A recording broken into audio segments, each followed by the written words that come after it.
Well, it's midnight and I'm looking pretty peaked, but I'm all fired up over this thing about running for mayor. I've had a lot of people tell me over the years that I should run for office. I'm very opinionated. I have ideas on how to do things. I'm kind of a chip off the old block because my grandfather was the head of the Republican Party for like 50, 60 years in Orange County. His best friends were Walter Knott, who founded Knott's Berry Farm, and Walt Disney. And from the time I was a baby until I was about 15 years old, in the case of Mr. Knott, I would go visit these guys with my grandfather. And I'm kind of a chip off the old block. I'm more like him than the rest of the family. And so he thought I was special. He could do no wrong. I could do no wrong. And the rest of the family hated me for it. So I was the scapegoat and left out. My grandfather's side of the family was quite prominent. It's Reverend Dr. Ernest Samuel Lyons was my great grandfather. It's my mother's grandfather. And he was a missionary in the Methodist Church for 35 years. They were in the Philippines, and my grandfather was born in Singapore. And they were very upright people, went to Harvard, wore the tuxedos and the evening dresses, very upright. And something happened between them and my grandfather. And he was sort of the black sheep of the family. He dropped out of Harvard. So I didn't hear a lot about him. But in 2012, my mom and I are sitting there watching the Olympics, and they announced Sammy Lee, who was the first Asian Olympic diving champion. And he was 91 at the time. And my mom says, yeah, I remember him visiting our house when I was a kid. And I'm like, really? Why? And she said that my great grandfather, her grandfather, sponsored the Lee family to come over from Korea and immigrate here. And not only did he do that, but he raised money for, and was the first pastor for the First United Chinese Methodist Church in Chinatown up in LA. And he gave aid and comfort to the Chinese that were escaping from Chairman Mao. And Lisa C., a very prominent writer, has written about it in the book Shanghai Girls. And I'm sitting here reading that book just for the heck of it a few years ago, and she starts talking about my great-grandfather and his church. And I got in touch with her over email, and she got back to me. She was on her way to Korea to write her next book. I don't remember what the name was, something ladies, but it was really a thrill to talk to her. One of her relatives taught language in my great-grandfather's church. So that was very exciting. It gave me roots. It gave me something to be proud of and try to live up to his legacy. And my grandfather did pretty well. He dropped out of Harvard, but he became a police officer in Santa Ana. And when he retired, he became an interior designer, if you can believe it. Little strange twist. And that's when he really got in a lot of civic duties. He was known as Mr. Orange County. there was a sandwich shop in Orange where the big circle is. If you know anything about Orange, there's a big circle where there's a bunch of businesses around it. And the menu had a sandwich called Sam's Special, and that was named after my grandfather. And when he died in 1991, the funeral home, he didn't have a funeral, so it must have been like the mortuary that handled the body, got hundreds of calls. The phone was ringing off the hook because people wanted to attend the memorial service. And he raised a lot of money for the Republicans, which is the big, you're on top. That's what Nancy Pelosi does for the Democrats. That's why she gets away with all her crooked shit.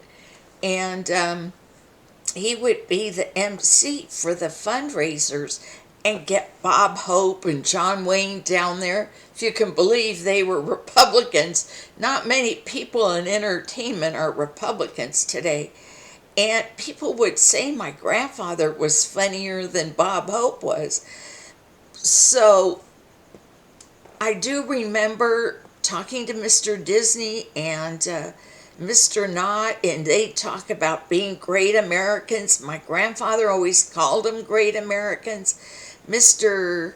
Knott had a biography written called Keeper of the Flame. The party tried to get my grandfather to run for the Senate, and he said his nerves couldn't take the crooks.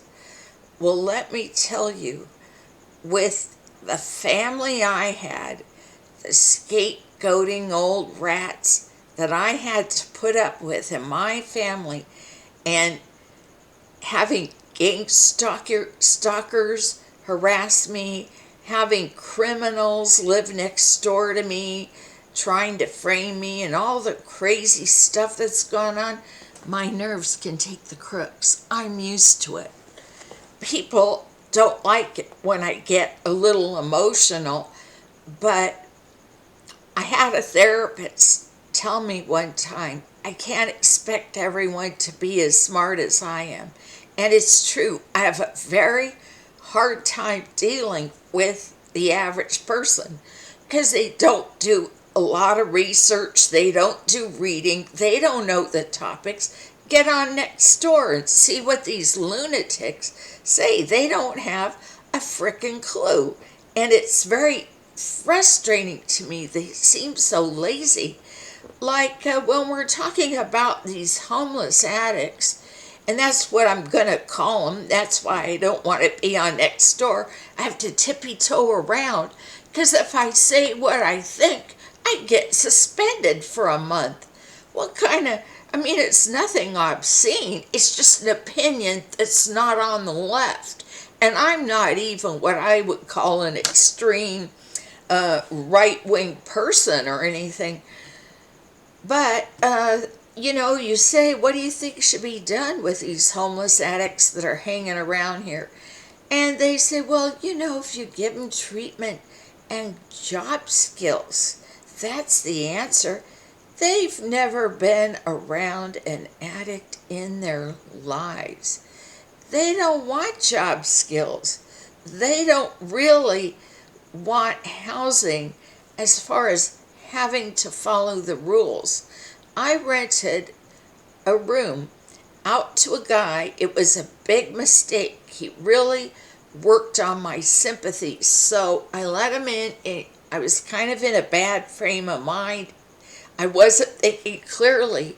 He had been tossed out of his free apartment in Carlsbad Village. Carlsbad's a very high-end area, and they have a bunch of low-income housing that had to go in there. He had a free apartment, a new refrigerator, everything you could ask for, and he got his third DUI and was kicked out.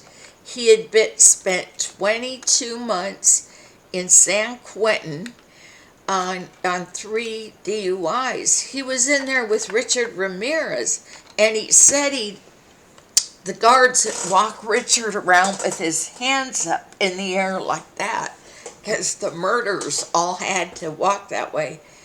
And even that didn't stop his addiction. My husband is still alive and still here when he was renting the room, and he got a bee in his bonnet, was angry at me. I know one time some guys were delivering a new refrigerator, and he went in there and started jabbering in Spanish to show off. And he was in the way. And I come in, I said, Bill, why don't you go to your own room right now? And he lost it, started to scream at me bloody murder, threatened to bitch slap me. My husband came in, he was a Vietnam era veteran, and pushed the guy back and got him in his room. And, I don't see that rehab would really help him.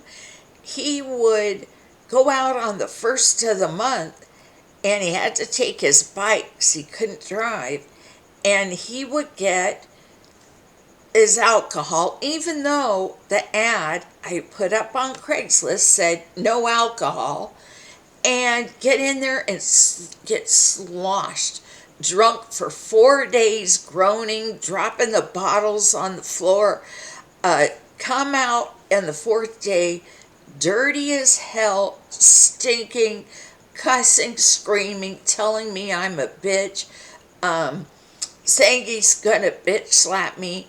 One night got so frightening, I called the cops. The cops come over and say, I think you just want him out of here.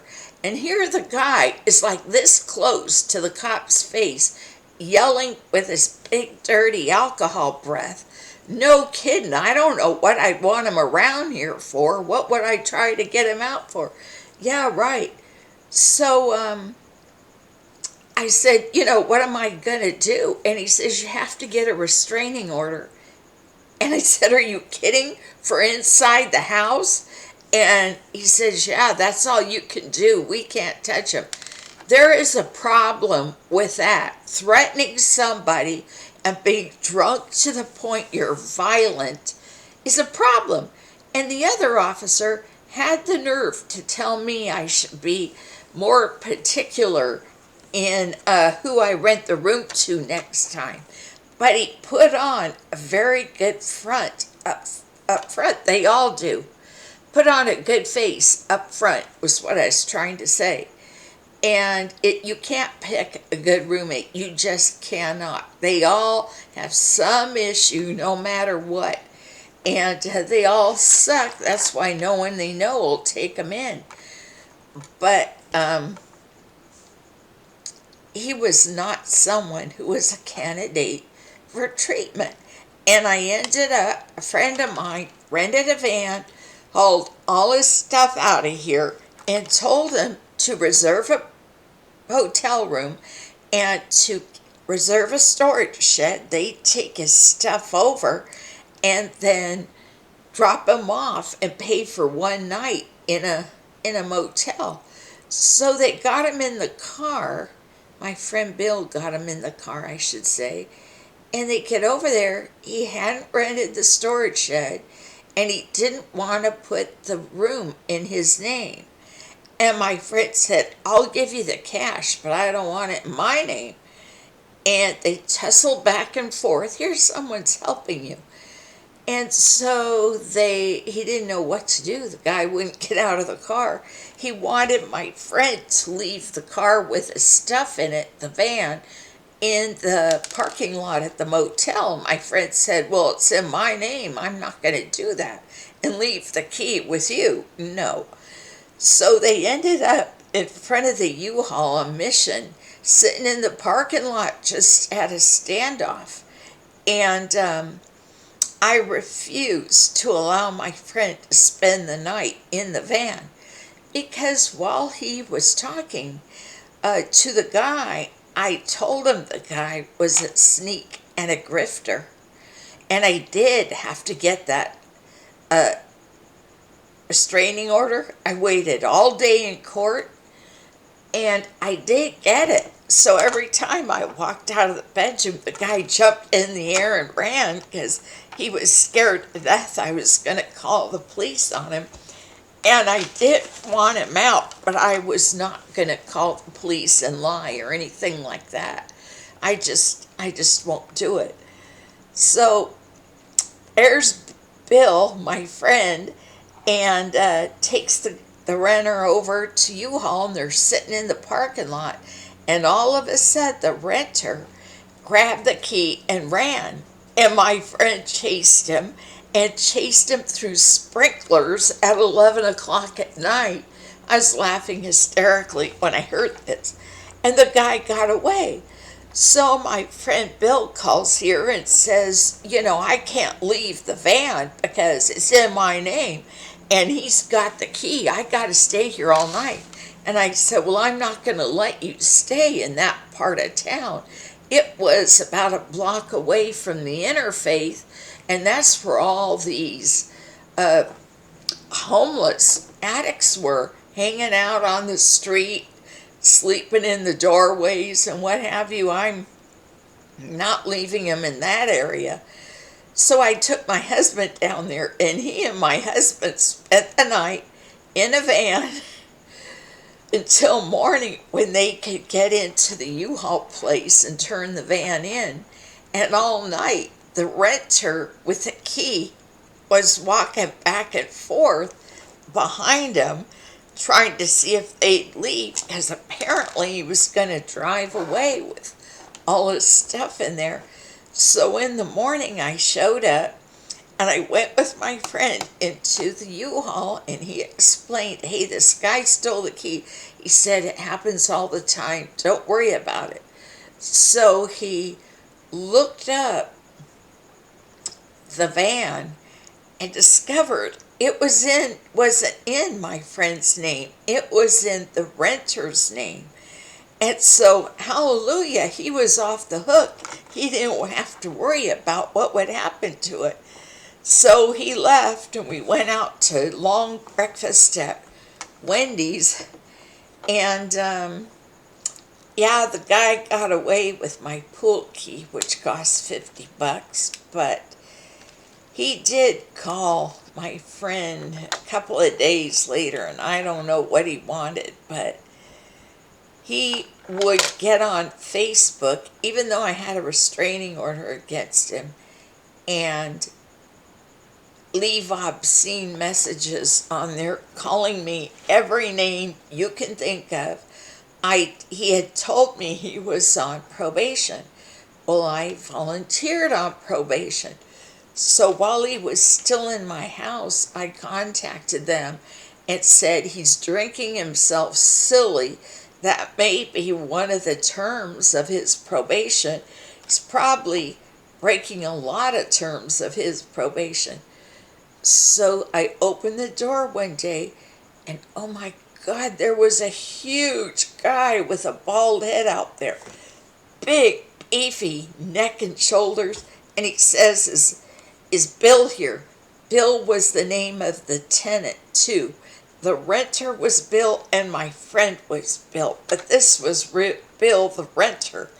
And I went and got him, and he went outside, and this probation officer talked to him and absolutely mentally beat the crap out of him so that his feet weren't even touching the ground.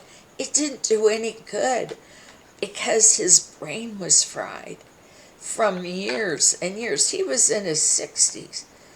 Years of alcohol abuse. No treatment was going to help him. His family had given up on him. He lived in a manufactured home with his mother, who had worked for Lockheed Martin, so she was not stupid. And there was some trouble. He went to the clubhouse, and there had been a Christmas party, and someone had left a Christmas cake in the refrigerator, and he had eaten a piece.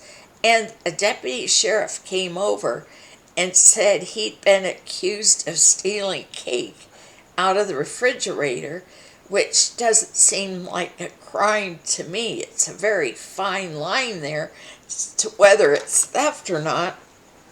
And someone had reported him for having drug addicts living in the house, and the deputy got permission and searched the place, didn't find anybody, but the renter's uncle sold the place, took his mother to live in assisted living up in LA, and just left Bill, the renter, to his own devices, just tossed him out. There's a lot of people like that who have lived with their parents as adults, and the parents die or go into assisted living, and they're just stuck living in their cars or on the street, and that's one way. I know there's just no getting help for these people because they don't think they're doing anything wrong. And if they fried and altered their brains enough, they don't have any common sense, and they're unable to process anything correctly. And it's even though I didn't like him, it's a horrible thing to have to throw someone on the street. But honestly, you have to save yourself. And this guy did all kinds of things. He was going to fix my dishwasher. He pulled it out and tore the vinyl on the floor. And then he took tape and put over it. Looked like hell. There was damage right there. He went and hassled the manager to fix the pipe out in front, and he didn't want to do it.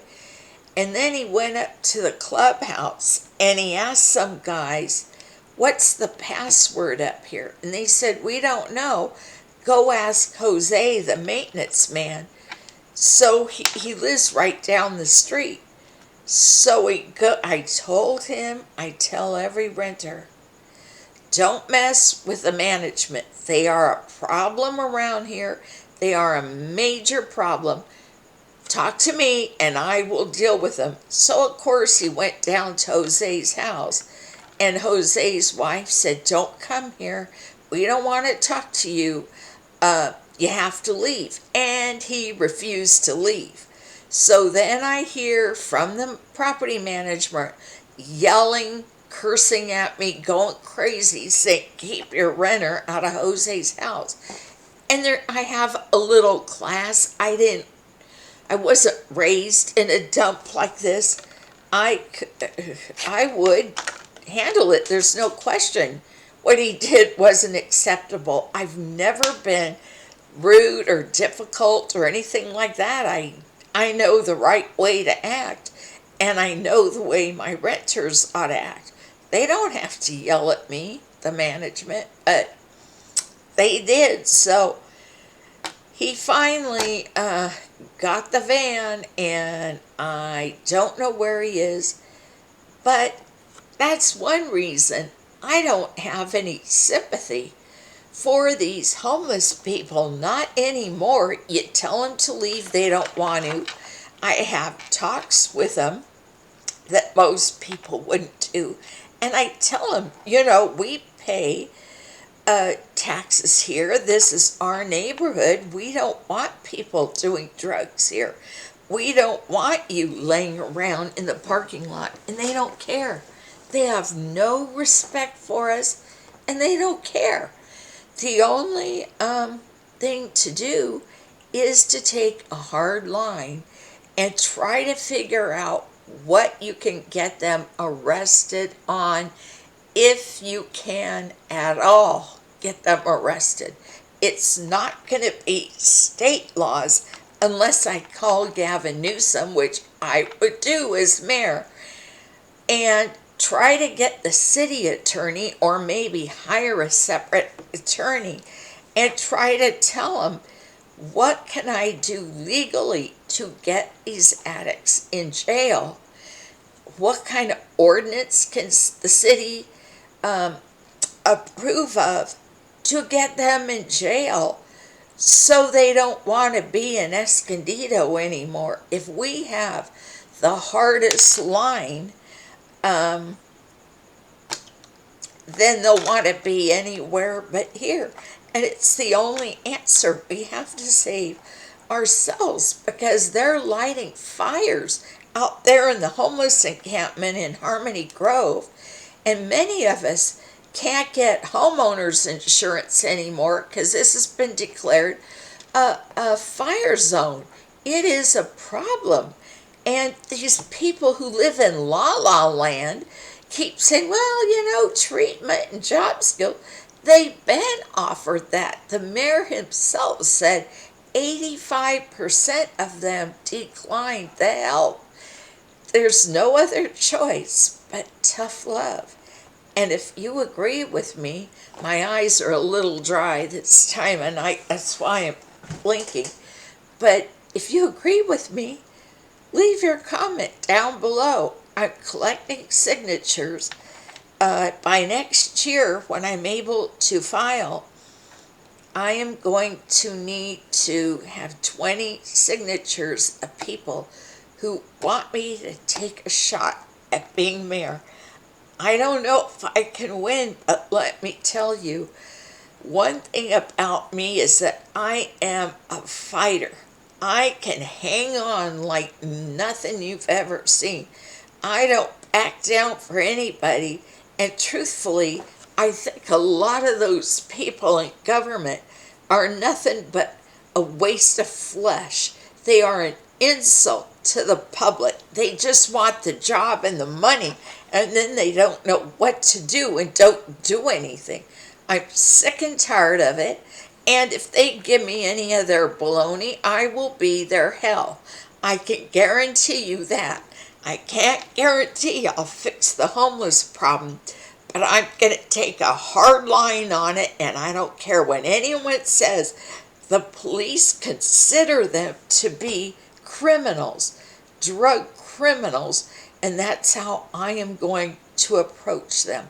And I'd like to sit down with the city attorney and the city manager and see what is legal to get them the hell out of Escondido.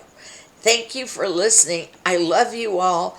I appreciate your support more than you can imagine. And have a good rest of your evening. I'll try to.